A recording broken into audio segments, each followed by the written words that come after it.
यानी हम जो हमारे पास एक्विलिब्रियम पॉइंट्स हैं, डिजीज़ फ्री एक्विलिब्रियम और एंडेमिक एक्विलिब्रियम, हम उनकी स्टेबिलिटी फाइंड करते हैं।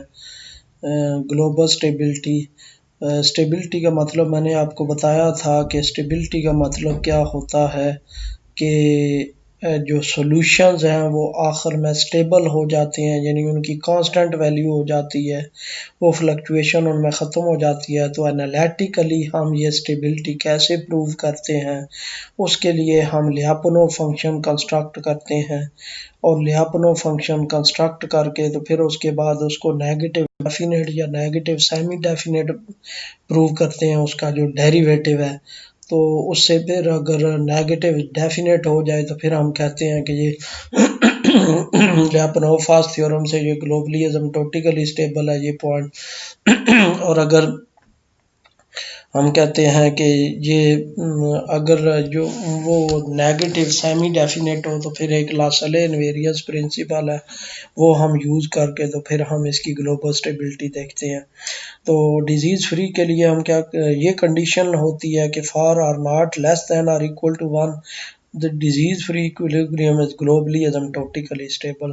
यानी आर नॉट अगर लेस दैन 1 हो या इक्वल टू 1 हो जाए तो फिर disease free equilibrium globally asymptotically stable होता है। यानी कि हमारे पास जितने भी सॉल्यूशंस हैं, जो भी जहाँ से भी स्टार्ट करें, अगर आर नॉट लेस दैन 1 हो तो वो डिजीज़ फ्री पॉइंट को ये अप्रोच करते हैं। ये हम एनालिटिकली कैसे प्रूव करते हैं, उसके लिए हम एक लियापनो फंक्शन कंस्ट्रक्ट कर लेते हैं। यूजुअली जो डिजीज़ फ्री के लिए लियापनो फंक्शन होता है, वो नॉर्मली जो जितनी भी इन्फेक्टेड क्लासेस होती हैं वो हम ले लेते हैं लियापनो फंक्शन। लियापनो फंक्शन हमारे पास एक पॉजिटिव डेफिनेट फंक्शन होता है। पॉजिटिव डेफिनेट इसी वजह से ये, क्योंकि जब हम जितनी भी इन्फेक्शियस क्लासेस हैं वो लेते हैं या इंडिविजुअल ले रहे होते हैं, तो वो इंडिविजुअल जो है वो हमारे पास ऑब्वियसली नॉन नेगेटिव होते हैं।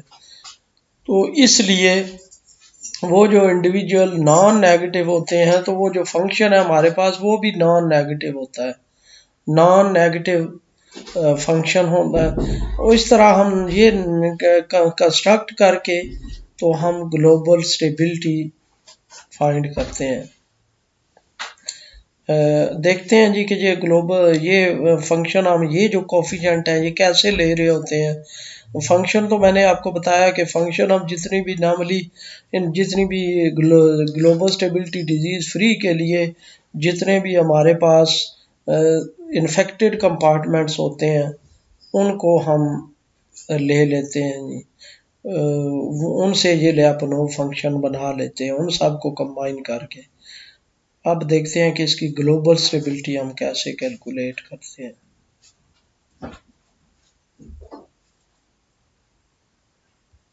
आएंगे जिसका नाम लिखेंगे global stability of disease free equilibrium.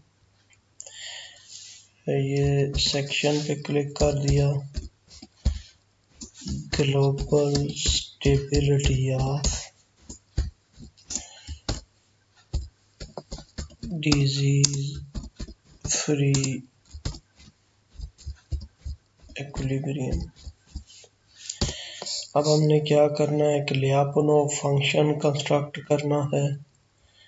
और ये हमारे पास ये लिखा हुआ है, तो हमारे पास जो इन्फेक्टेड कंपार्टमेंट्स हैं वो हैं AH, EH, IH और IV।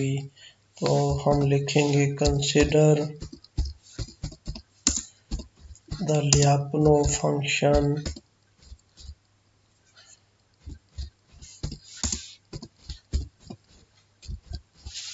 नीचे लिख देंगे। यूजुअली जो लियापनो फंक्शन है उसको कैपिटल L से डिनोट करते होते हैं। Capital L equal to A1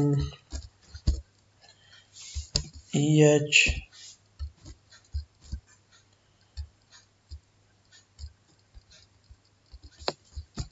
और EH फिर AH फिर IH फिर IV, ये चारों इन्फेक्टेड कंपार्टमेंट्स हमने लिख लिए और इधर लिख देंगे A2 और साथ AH, फिर यहाँ पे A3 और साथ आ जाएगा जी IH, और यहाँ पे आ जाएगा A4 और फिर यहाँ पे IV।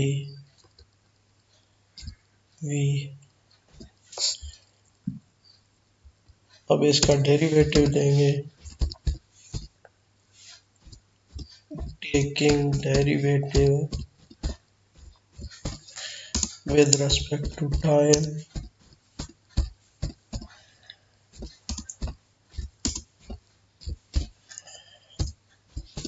जब इसका डेरिवेटिव लेंगे तो ये क्या आ जाएगा जी, इसी को कॉपी करें, यहाँ पे पेस्ट करें, यहाँ पे क्या आ जाएगा L prime equal to EH prime, उसके बाद AH प्राइम, फिर IH प्राइम और फिर IV प्राइम आ जाएगा। अब इसको कॉपी करेंगे और नेक्स्ट स्टेप में EH प्राइम, ये जो हमारी वैल्यूज़ हैं ऊपर दी हुई, हम उनको लिखेंगे। जो EH प्राइम हमें पता है ये किसके इक्वल है, DEH/dt। तो इधर से हम ऐसा करते हैं कि ये सिस्टम कॉपी कर लेते हैं, ये कॉपी करके यहाँ पे पेस्ट कर देंगे ताकि वो हमें लिखने में फिर आसानी हो। EH प्राइम यहाँ पे, अच्छा यहाँ पे जो मेन हमारा टारगेट होता है वो होता है A1 A2 A3 A4 find करना के वो कोफिशिएंट कौन से यहाँ पे सेट करने हैं ताकि हमारे पास जो इसका डेरिवेटिव है वो नेगेटिव डेफिनेट या नेगेटिव सेमी डेफिनेट आ जाए। तो ये आगे हम डिसाइड करेंगे कि कौन कौन से यहाँ पे इसके कोफिशिएंट्स होने चाहिए। अब EH प्राइम या यहाँ से कॉपी किया, यहाँ पे पेस्ट कर दिया। अब इसी तरह जो AH प्राइम यहाँ पे लिखा हुआ है उसकी जगह पे उसकी वैल्यू पुट कर देंगे, ये हम वैल्यू पुट कर देंगे उसमें। उसके बाद IH प्राइम, इसकी भी वैल्यू यहाँ पे पुट कर देंगे। IH प्राइम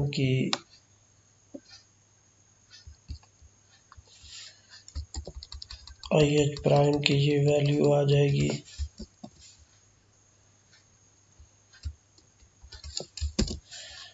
उसके बाद IV प्राइम की वैल्यू पुट कर देंगे इधर।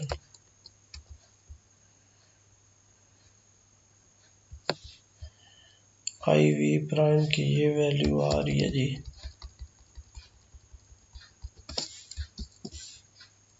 ये इधर पुट कर देंगे।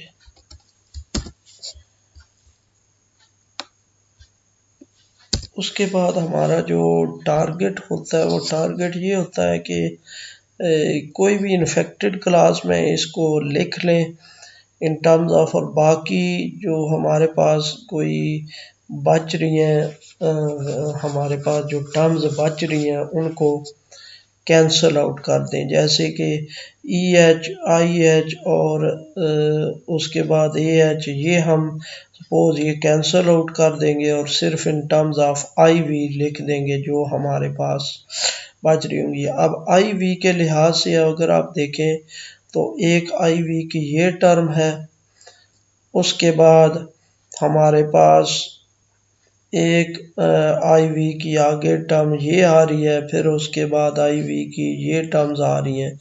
तो ये हम रहने देंगे और बाकी टर्म्स हम कैंसल आउट कर देंगे। तो अब हम क्या करते हैं कि इनको मल्टीप्लाई करते हैं आपस में।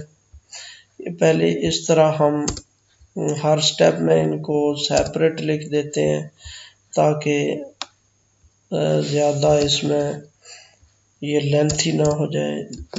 व्यू इसका ठीक है। पहले हम A1 के साथ मल्टीप्लाई करते हैं दोनों टर्म्स को। ये A1 के साथ मल्टीप्लाई कर दिया।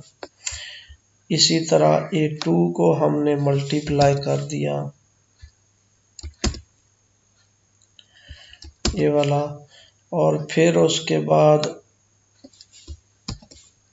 A3 के साथ मल्टीप्लाई कर दिया हर टर्म को। फिर उसके बाद A4 के साथ मल्टीप्लाई कर दिया हर टर्म को हमने।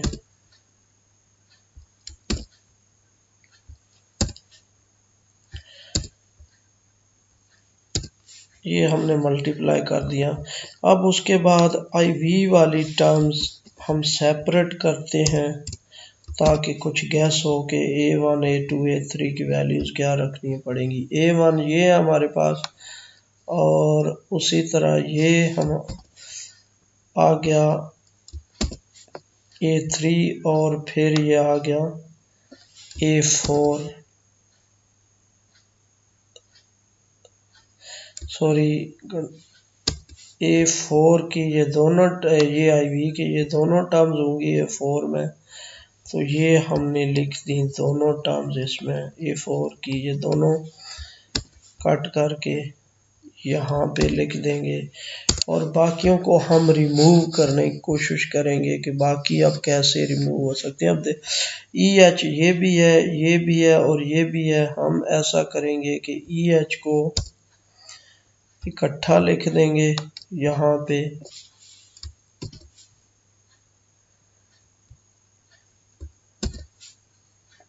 और उसके बाद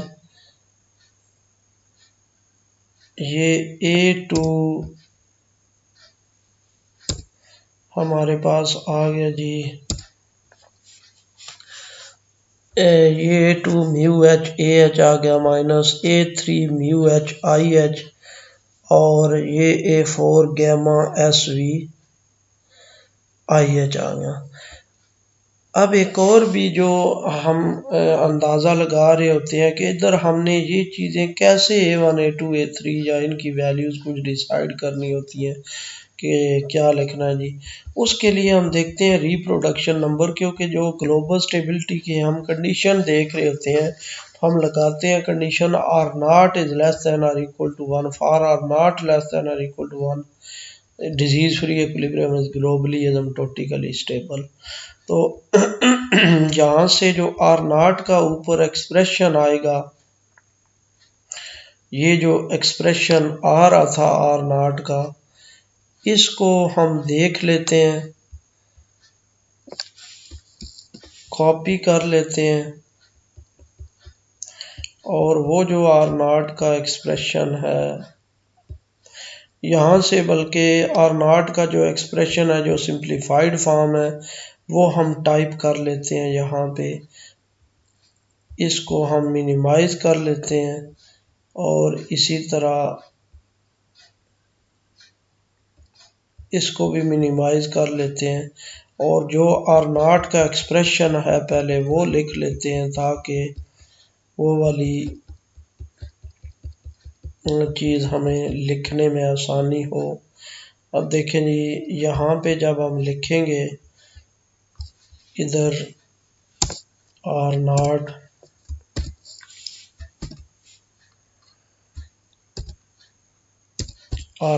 हम लिखेंगे जी β1 लैम्डा V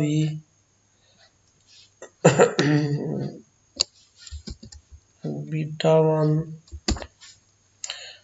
उसके बाद लैम्डा V,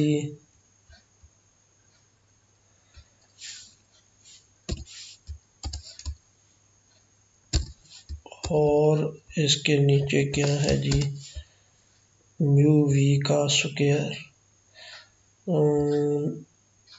म्यू V यहाँ पे, सॉरी A4 की वैल्यू यहाँ पे एक और भी आनी चाहिए थी, ये A4 गैमा V, हाँ ये म्यू V यहाँ पे लिख दिया हमने।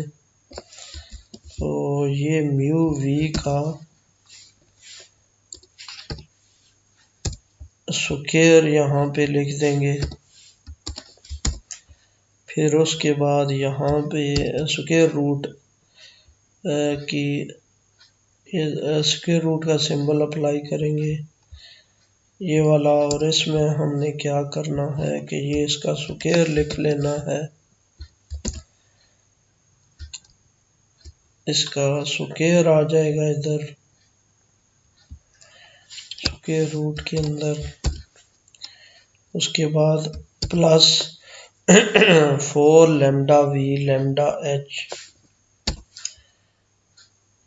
4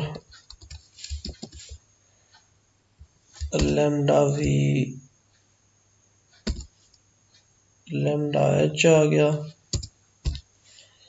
और फिर उसके बाद ब्रैकेट में जी ब्रैकेट में हमने क्या लिखना है, थीटा बीटा गैमा साई।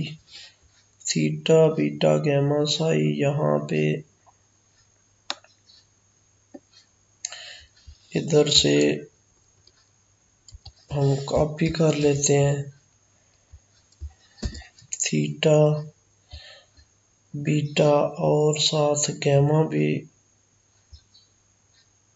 लिखना है जी। तो गैमा ये आ गया, थीटा बीटा गैमा साई, और नीचे म्यू एच का स्क्वायर और म्यू वी का स्क्वायर। तो इसको लिखेंगे, इसको कॉपी करेंगे और यहाँ पे कंट्रोल एफ किया और ये 2 दफ़ा लिख दिया। यहाँ पे एच रिप्लेस कर दिया। आगे प्लस, उसके बाद के अल्फ़ा सॉरी ये ब्रैकेट के अंदर ही होगा, प्लस के अल्फ़ा गैमा फाई रो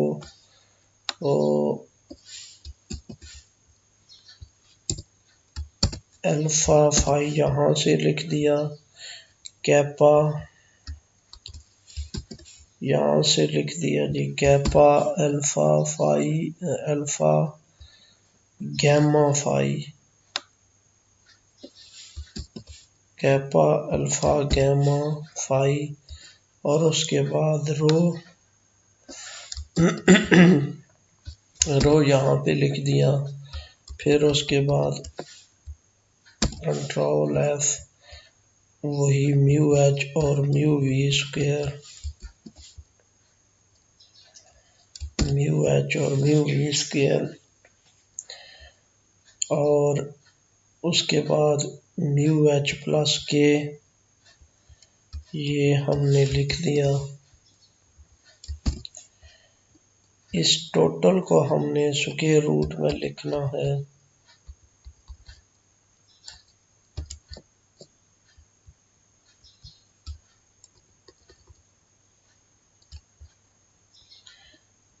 तो हम कंट्रोल एक्स ये लिख दिया। फिर उसके बाद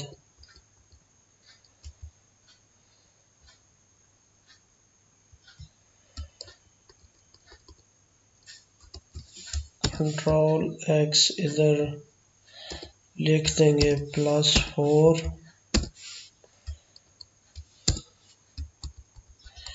इसको सिलेक्ट कर लेंगे। सिलेक्ट करके तो उसके रूट डाल देंगे इन सब के ऊपर। ये हमने रिप्रोडक्शन नंबर का एक्सप्रेशन लिख लिया है यहाँ पे।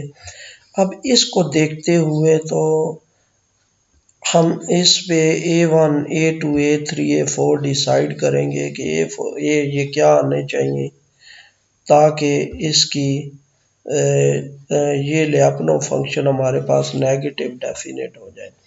सबसे पहले जो एक तो हम ये करते हैं कि ऊपर हमको याद होगा हमने पॉजिटिवली इनवेरिएंट सेट प्रूव किया था, जिसमें हमने ये प्रूव किया था कि जो एस एच है यानी टोटल जो पॉपुलेशन है वो लेस दैन और equal to lambda H over mu H है।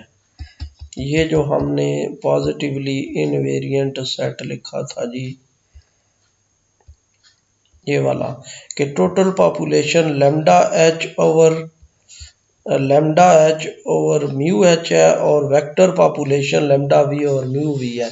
इसका मतलब ये है कि अगर इन सब का सम इससे लेस देन और इक्वल टू है lambda H over mu H है तो एस एच का सम ज़रूर इससे लेस देन और इक्वल टू होगा। इसी तरह एस वी भी जो है वो ज़रूर इससे लेस देन और इक्वल टू होगा। अगर दोनों का सम इससे लेस है तो ये अकेला भी इससे लेस देन और इक्वल टू होगा। फिर हम क्या करेंगे, यहाँ पे इनइक्वालिटी लगा देंगे। यहाँ पे इनइक्वालिटी लगाने के बाद एस एच की जगह पे हमने क्या रिप्लेस करना है, lambda H over mu H.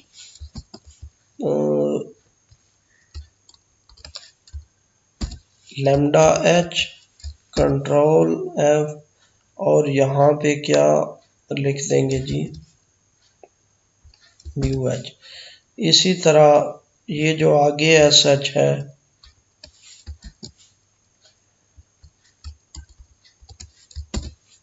इसकी जगह पे भी ये लिख दिया और एस वी की जगह पे क्या आ जाएगा, लैम्डा वी और म्यू वी।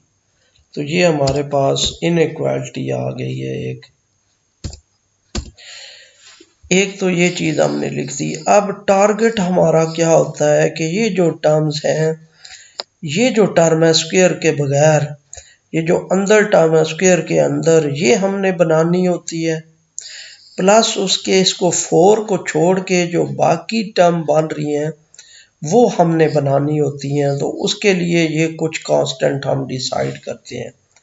अब देखें ये जो टर्म है बीटा वन लैम्डा वी और म्यू वी यहाँ पे आ रही है ये और आई वी हमने कॉमन लेना होता है। तो ऐसा करते हैं कि आई वी चले कॉमन ले लेते हैं।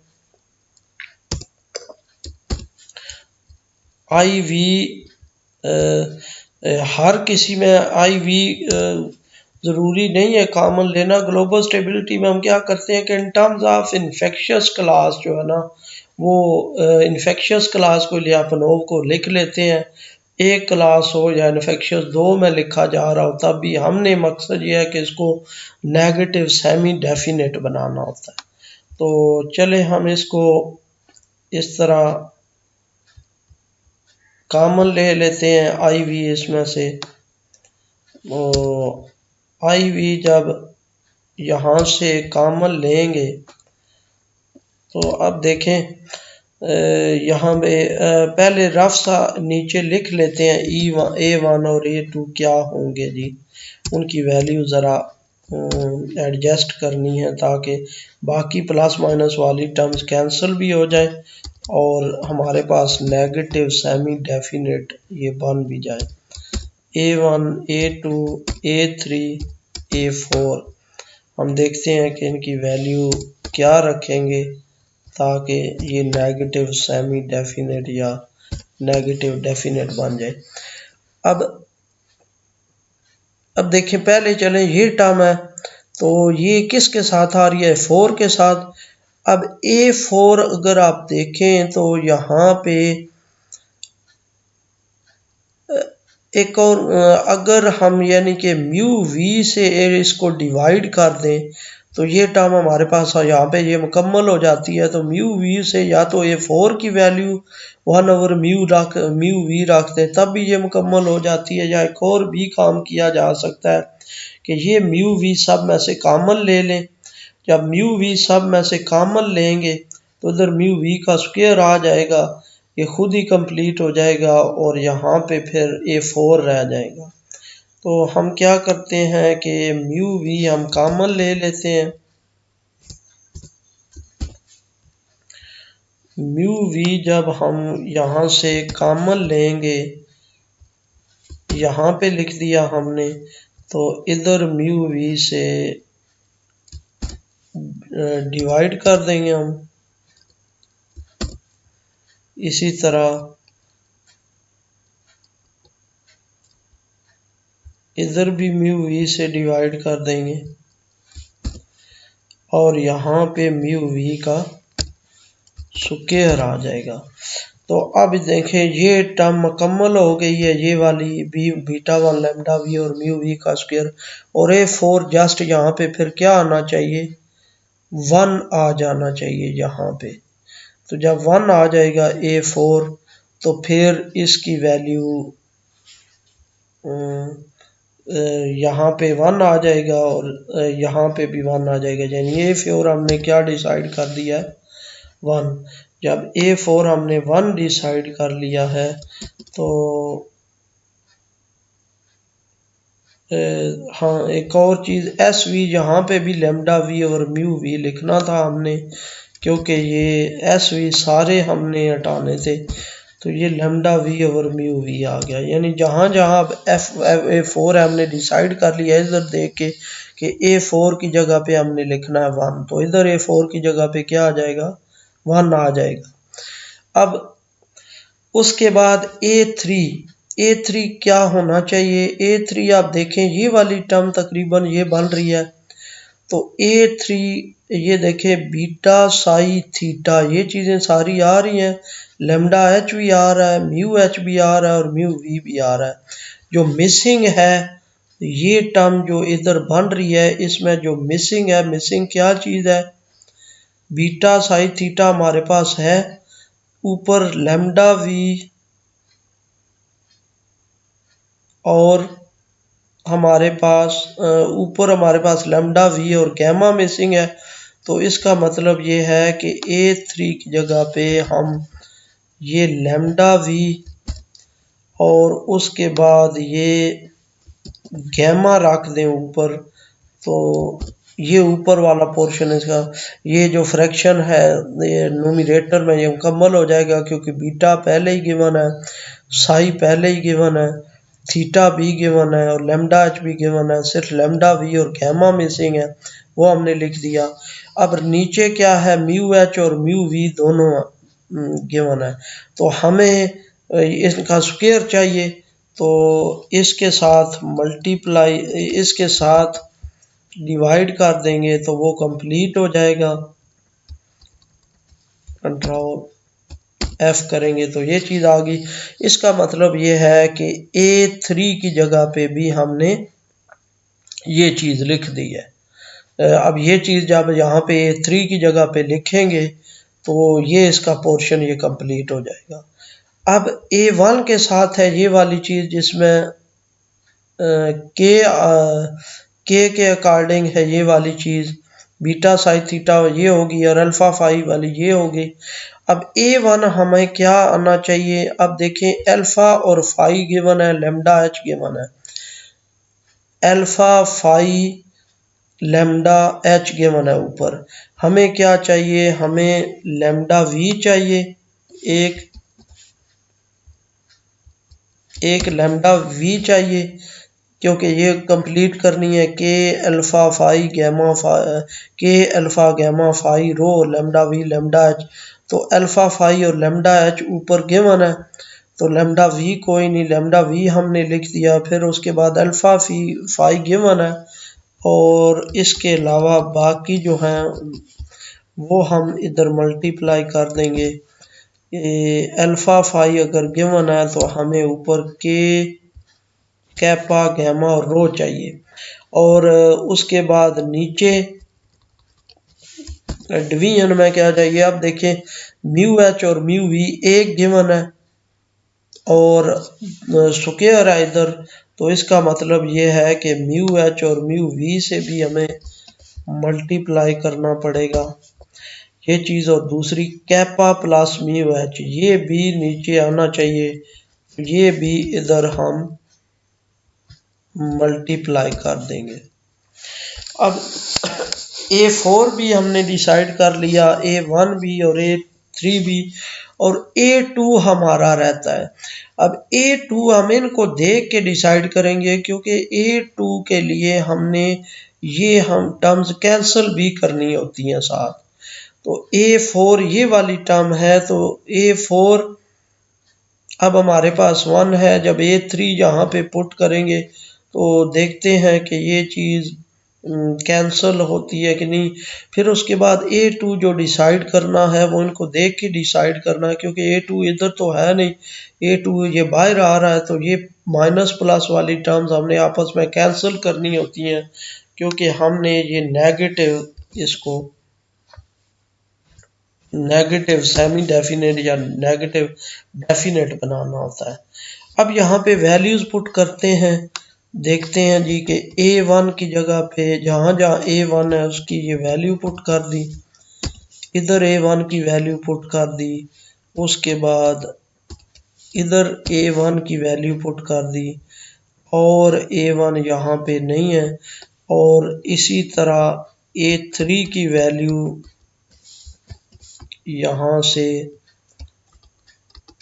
इधर पुट कर दी, फिर उसके बाद A3 की वैल्यू यहाँ पे भी पुट कर दी, और A3 की वैल्यू यहाँ पे भी पुट कर दी, और A4 की वैल्यू भी पुट कर देंगे। A4 की वैल्यू यहाँ पे 1 आ गई, और यहाँ पे भी A4 की वैल्यू 1 लिख दी, और यहाँ पे भी A4 की वैल्यू 1 लिख दी। तो आप देखें कि जब हमने वैल्यूज़ ये पुट कर दी, अब हम अंदाज़ा लगाते हैं कि देखें ये जो अंदर टर्म्स है ये तो हमारे पास कंप्लीट हो गई, ये जो हम उसके रूट के अंदर आ रही थी।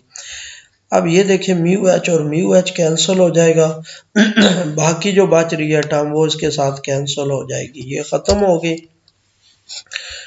अब हमने और इधर देखें ये कैपा प्लस म्यू एच, ये जो कैपा प्लस म्यू एच है इसके साथ कैंसल आउट हो गया। अब A2 हमने क्या लिखना है कि A2 की वैल्यू हमने कोई ऐसी रखनी है कि ये इनके साथ ये कैंसल आउट हो जाए वैल्यू।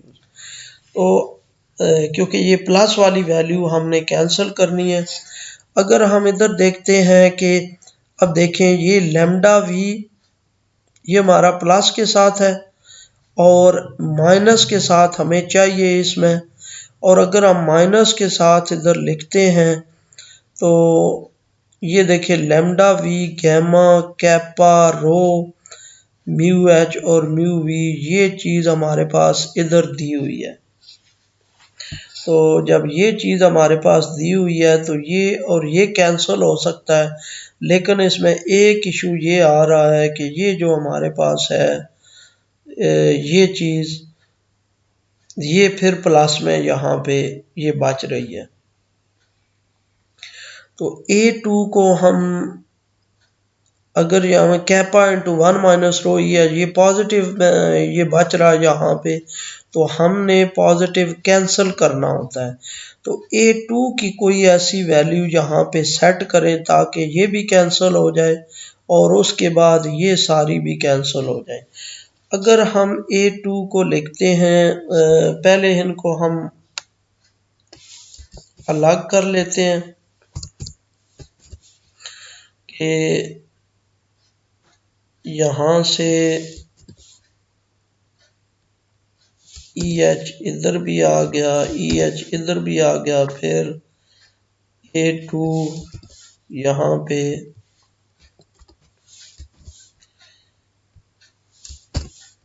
A2 इधर भी आ गया।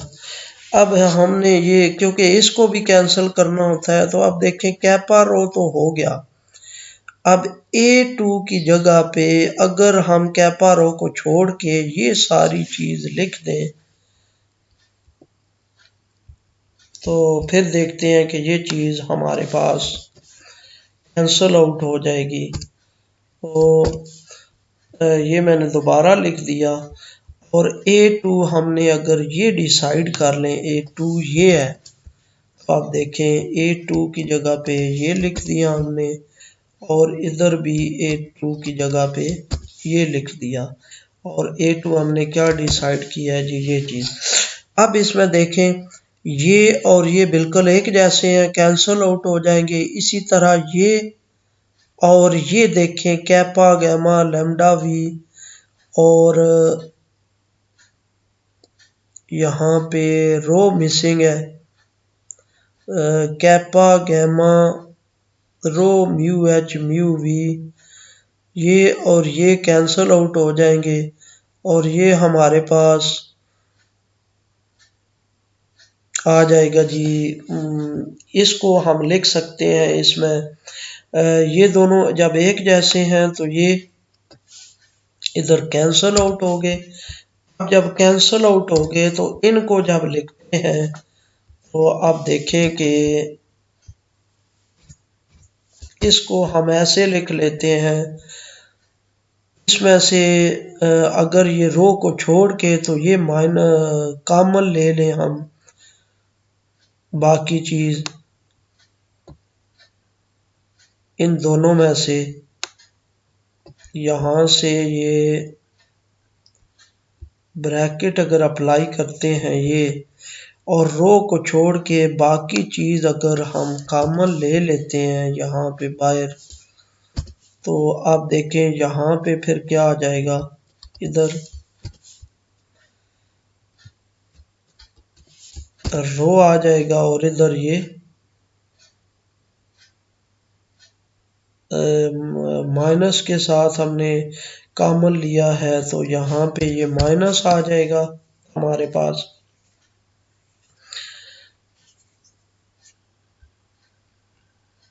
अब rho minus one minus rho positive आएगा, यहाँ पे ये स्टेप रिमूव कर देते हैं और इसमें जब लिखते हैं कि इसी को ऑर्डर में लिखते हैं हम, तो जब इसको ऑर्डर में लिखते हैं तो इस तरह लिखा जा सकता है इसको प्लस माइनस करके। अब अगर ये चीज हम कॉमन ले लें दोनों में से तो हम इसको ये चीज अगर हम बाहर ले लें इधर तो यहाँ पे वन आ जाएगा और यहाँ पे ये रो आ जाएगा इसके साथ, और ई एच भी कॉमन ले लें इसमें से। तो अब आप देखें कि नेगेटिव ये तो are not less than one हो तो ये चीज़ ये सारी फिर लेस देन वन हम प्रूव कर सकते हैं। ये तो नेगेटिव हो गया, ये भी नेगेटिव हो गया, लेकिन ये टर्म पॉजिटिव है, ये प्रॉब्लम कर रही है टर्म हमारे पास। तो इसका मतलब है इसको हम नेगेटिव बनाने के लिए कोई और मेथड अप्लाई करना पड़ेगा। तो अब हम देखें इसके, या तो ये है कि फिर हम ये करते हैं कि ये टेक्निक दोबारा अप्लाई की जा सकती है, या दोबारा ना अप्लाई करें तो फिर ये है कि लेअपनो फंक्शन हम मॉडिफाई कर लें। तो लेअपनो फंक्शन मॉडिफाई करने के लिए हम देखते हैं, अब देखें मॉडल में देखें तो जो ए एच है, ए एच में आ तो रही है टर्म लेकिन ए एच फर्दर आगे कोई कंट्रीब्यूट नहीं कर रहा, यानी ए एच आगे कहीं भी नहीं जा रहा, या और कुछ ए एच तकरीबन ये इंडिपेंडेंट ये क्लास बन जाती है क्योंकि आगे इसका कोई कंट्रीब्यूशन नहीं है ए एच में जाने के बाद। तो फिर हम क्या करते हैं जी, ए एच में जब कोई कंट्रीब्यूशन इसका नहीं है ए एच का, तो हम ए एच के बगैर लेअपनो फंक्शन देखते हैं, वो अगर हम इसको कंस्ट्रक्ट करते हैं ए एच के बगैर तो फिर देखते हैं कि आगे नेगेटिव डेफिनेट बनता है कि नहीं बनता। अब हम क्या करते हैं, ए एच की क्लास ही यहाँ से रिमूव कर देते हैं, ए एच रिमूव कर दिया, यानी कि A2 हम रिमूव करेंगे, इधर भी A2 रिमूव कर दिया, फिर उसके बाद इधर भी A2 रिमूव कर दिया। अब ये